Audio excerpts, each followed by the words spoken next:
اطلاعات Shibli Faraz news conference کر رہے ہیں. اہم ایکسرسائز ہے اور اس پہ عوام کا اعتماد بحال کرنا ہے. اس کے بعد اجلاس میں توانائی کابینہ کمیٹی برائے توانائی کے 4 اپریل 2020 کے اجلاس میں کیے گئے فیصلوں کی توثیق بھی کی گئی. وزیر اعظم عمران خان نے یہ کہا، اس بات پہ زور دیا کہ توانائی کا شعبہ ہمارے ملک کا بہت ہی اہم ترین شعبہ ہے، کیونکہ کئی چیزیں اس کے ساتھ جڑی ہوئی ہیں، جس میں کہ خاص طور پہ سستی بجلی کی فراہمی، سرکولر ڈیٹ کا کم ہونا اور الٹیمیٹلی ختم ہونا، اور بجلی کی جو پورے منسٹری ہے، ڈسکوز ہیں، جنریشن پلانٹس ہیں، این ٹی ڈی سی ہے، سی پی پی اے ہے، یہ جتنے بھی ادارے ہیں انہوں نے اس پہ زور دیا اس بات پہ کہ ان کو جلد از جلد جو ایک ریفارم کا جو سلسلہ شروع ہوا ہے، تو انہوں نے توانائی کے منسٹر عمر ایوب صاحب سے ٹائم لائنز کے ساتھ ان ریفارمز کو پائے تکمیل تک پہنچانے کا حکم بھی دیا. اس کے علاوہ کابینہ نے اقتصادی رابطہ کمیٹی کے 6 مئی 2020 کے اجلاس میں کیے گئے فیصلوں کی بھی توثیق کی. ایک اور اہم ایشو جو کہ کپاس کی امدادی قیمت متعین کرنے کے سلسلے میں پرائم منسٹر صاحب نے جو کپاس کی ہماری جو ایکسپورٹس میں اور ہماری اکانومی میں جو ایک اہم ترین رول رہا ہے، اور ہم نے یہ بھی دیکھا ہے کہ اس کی جو پروڈکشن ہے وہ پچھلے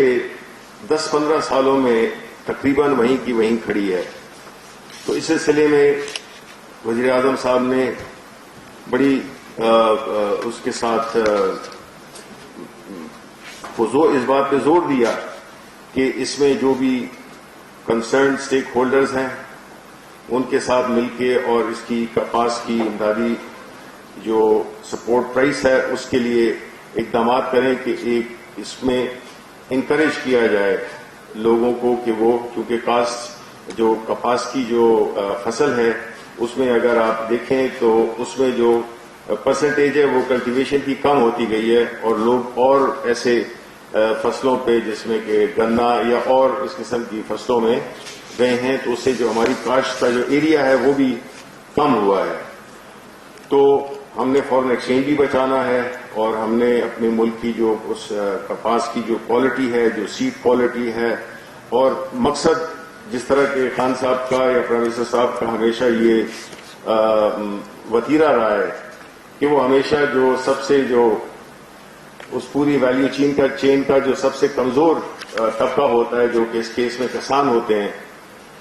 ان کے لیے انہوں نے کہا کہ جو اس میں جو بھی ان پٹ کاسٹ ہیں، یعنی کہ فرٹیلائزر ہو گیا، پیسٹیسائڈز ہو گئے، سیڈز ہو گئے، اس کی سپورٹ کرنے کے لیے انہوں نے انسٹرکشنز دی. اس کے بعد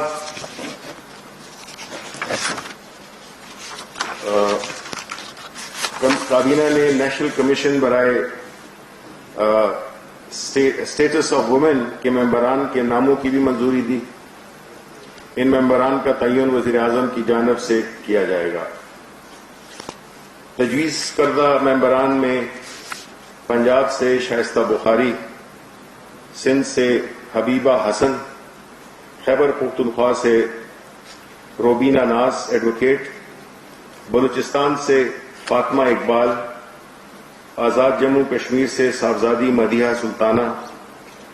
گلگت بلتستان سے سوسان عزیز، وفاقی دارالحکومت سے آسیہ عظیم شامل ہیں. سرکاری ممبران میں وزارت انسانی حقوق کے ڈائریکٹر جنرل ڈیولپمنٹ، وزارت خزانہ کے سینئر جوائنٹ سیکرٹری، وزارت خارجہ کے ڈائریکٹر جنرل UN، وزارت قانون کے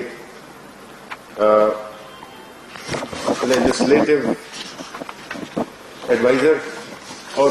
وزارت داخلہ کے جوائنٹ سیکرٹری شامل ہیں. وفاقی کابینہ نے national institutional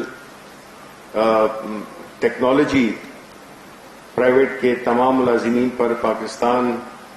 essential services maintenance act 1952 کے اطلاق کی منظوری دی. یہ منظوری 6 ماہ کے اطلاق کے لیے دی گئی ہے. پاکستان کابینہ نے پاکستان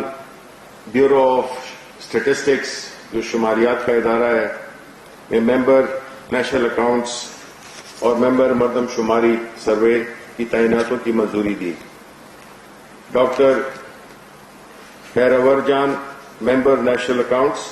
جبکہ ایاز الدین کو ممبر مردم شماری سروے تعینات کیا گیا. کابینہ نے کراچی پورٹ ٹرسٹ کے معاملات میں بے قاعدگیوں کی درستگی کے لیے قانون کے مطابق آڈٹ سمیت مختلف انتظامی اقدامات کی منظوری بھی دی اور وزارت قانون کے فروغ نسیم صاحب وزیر جو ہیں ان کو یہ ذمہ داری سونپی کہ وہ مل کر اور اس کو دیکھیں. پھر ایک اور بڑا اہم ایشو ڈسکس ہوا بڑی تفصیل سے اور بڑی پارٹیسپیشن سے، جس میں کہ سرکاری اداروں میں بہترین افرادی قوت لانے، خصوصاً ان کی سربراہی کے لیے اندرون و بیرون ملک قابل ترین افراد کو سونپنے کی یقینی بنانے کے لیے کابینہ نے ڈاکٹر عشرت حسین کی سربراہی میں کمیٹی قائم کی ہے تاکہ کمیٹی سینئر لیول پر بھرتیوں کے حوالے سے موجودہ قواعد و ضوابط میں ترمیم کے سلسلے میں سفارشات آئندہ 1 ہفتے میں پیش کریں. اب اس میں خان صاحب یا پرائم منسٹر صاحب جو ہے تو وہ ہر چیز کے لیے ٹائم لائن دے رہے ہیں، کیونکہ یہ ایک سلسلہ رہتا ہے کہ یہ ہوگا یا یہ کر لیا جائے گا. تو اس کو خان صاحب پرائم منسٹر صاحب نے اس بات پہ بڑا زور دیا کہ ہمیں ٹائم لائنز کے ساتھ اب چیزوں کو آگے لے کے چلنا ہوگا، اور انہوں نے وزارت قانون کو پھر یہ ذمہ داری سونپی کہ جو بھی اس میں متعلقہ قوانین ہے، جس میں کہ کمپنیز ایکٹ ہے، کارپوریٹ گورننس ایکٹ ہے، رولز ہیں، اور ایسٹا کوڈ میں ترامیم کے لیے سفارشات پیش کریں. پھر کابینہ میں گزشتہ ہدایت کے مطابق اگر آپ کو یاد ہو تو یہ بات ہم نے پہلے بھی کی تھی کہ جو غیر قانونی طور پہ یعنی وہ تعیناتیاں جو کہ کابینہ کی منظوری سے نہیں ہوئی تھیں، اس کے بارے میں بھی رپورٹ پیش کی گئی. کابینہ کو بتایا گیا کہ اب تک موصول ہونے والی معلومات کے مطابق